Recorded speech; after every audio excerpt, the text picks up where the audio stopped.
Hi everybody, Kev here. Welcome to the Inspired Healing Podcast. Great to have you here today. I've got a really inspiring guy to talk about today and probably the next week at least. Amazing man. He's done so much. I'm not even sure where to start with him. His name is Sir Winston Churchill. In fact, Sir Winston Leonard Spencer Churchill. Now, Churchill was born in the 30th of November 1874 and he died the 24th of January 1965. So he was about 91 when he died, which is a great effort for someone born back in the 1800s. He was a British statesman, an army officer. He was a writer, very accomplished, won a Nobel Peace Prize in literature. And very similar to stuff that Teddy Roosevelt had done. They're on a very similar path and very similar kind of people, I think. He was the Prime Minister of the United Kingdom from 1940 to 1945 during the Second World War. And again, he was Prime Minister from 1951 to 1955. Amazing guy. I'll get into a lot more of the stuff that he's done over the next week or so. It's kind of daunting just looking at what he's actually done and all the titles that he has. Now, he was born in Oxfordshire to a wealthy aristocratic family. He joined the British Army in 1895. He saw action in British India and also the Anglo-Sudan War and the Second Boer War, gaining fame as a war correspondent and writing books about his campaigns.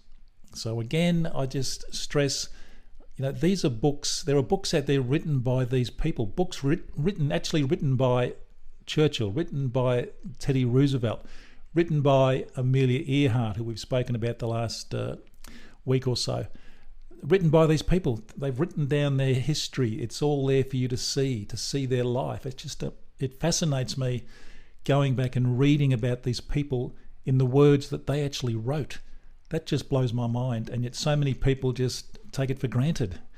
Now, there's so much to read out there about these people that they have written themselves. They're telling us their story. They're showing us ways to live.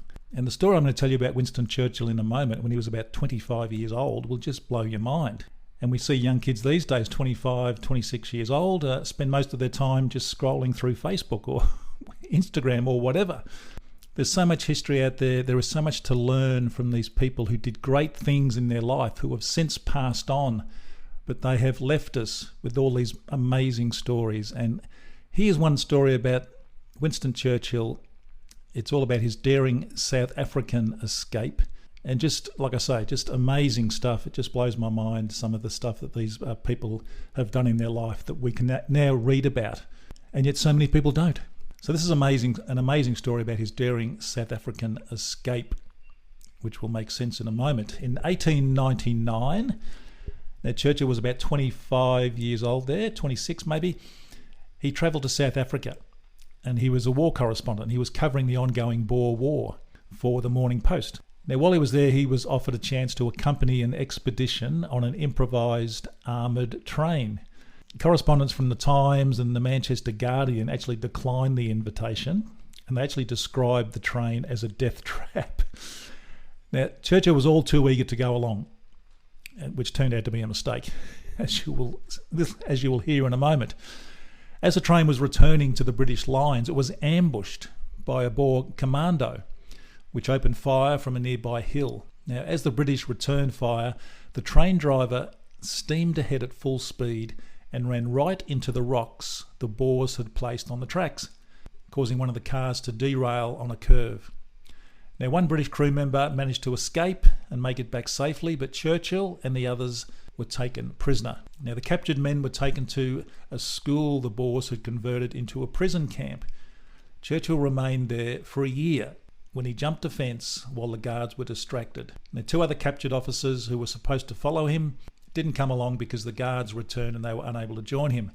Now, when it became obvious that the two officers were not coming, Churchill made his way through Pretoria and managed to sneak on board a cargo train.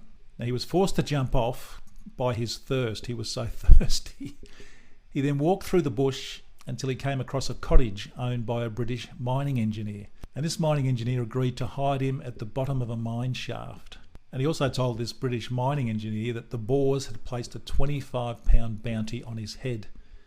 Now, with the help of the engineer, Churchill was able to board a train to Portuguese East Africa escaping South Africa for good.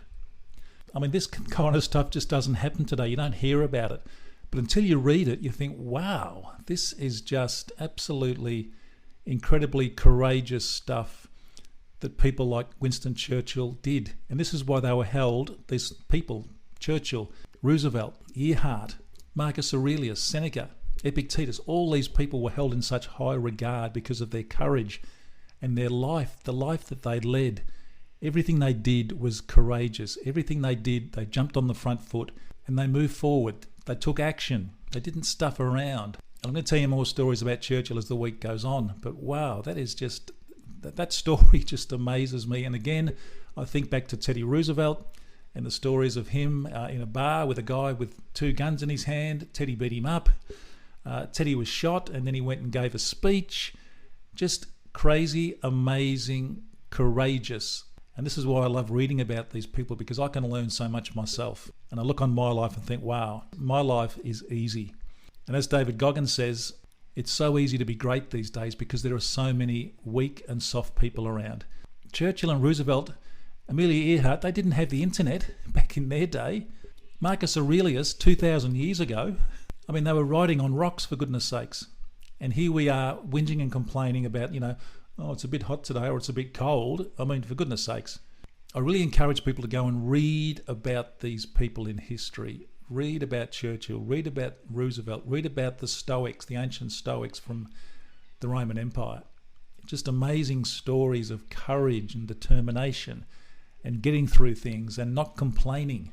I mean, again, just listen to Churchill's story that I just told you. It is just, like I say, it's boys' own stuff. It's just courageous and inspiring. I'm going to come back with some more of Winston Churchill during the week, but I think that's a good start. If you ever wanted to have an interest in Winston Churchill, I think that can perhaps give you a bit of a push to go and find out more about him. I'm just learning about him myself. I mean, I've known about Winston Churchill for many years, but I haven't really researched him or really discovered what he did with his life. I know there's a movie out there. I must try and watch that during the week. But go and learn about these people. They've written to you. They've written books in their own handwriting. They have written them. I'm reading Theodore Roosevelt's life story, his autobiography, written by him back 100 years ago. And it is just fascinating and also very inspiring. Okay, guys, I'm back tomorrow with more on Winston Churchill. Have a fantastic day. I'll see you then. Well, I really hope you enjoyed today's podcast. If you did, please subscribe and leave a review. That really does help us. And also share it with your family and friends. That would be great. And please support my sponsor, Prostate Plus. Prostate Plus supplements really can help shrink your prostate. I use them myself to great effect. The links to Prostate Plus are down below in the show notes. Thanks for listening. See you next time.